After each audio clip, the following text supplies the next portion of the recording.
Hi guys, today magluluto tayo ng pork sinigang. Ito yung mga ingredients, yung pork, ang ganda.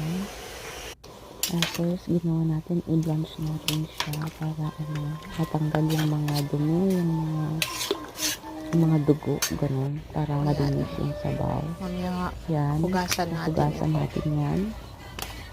Itatapon ko yan.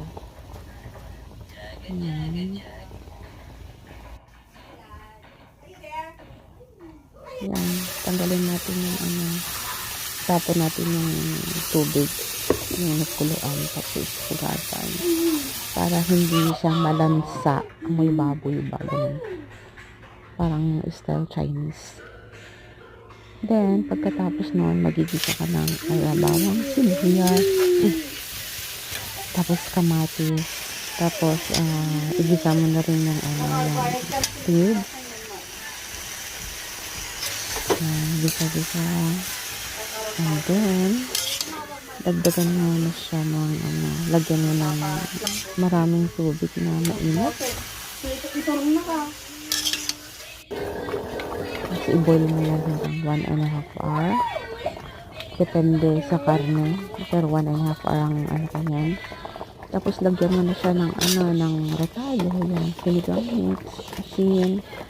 Tapos yung chicken powder, wala kasi akong pork cubes, kaya chicken powder.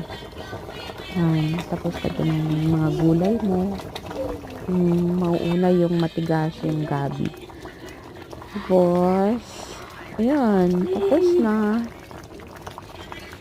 Masarap, mainit na sabaw, tapos maasin-asin. Paborito ng pamilya ko yan. Lagi kong niluluto. Paborito nila. Kung hindi baboy, isda, yung salmon, pwede rin. Ano lang guys, thank you for watching. Please subscribe para mag-upload pa ako ng marami. Okay, thank you.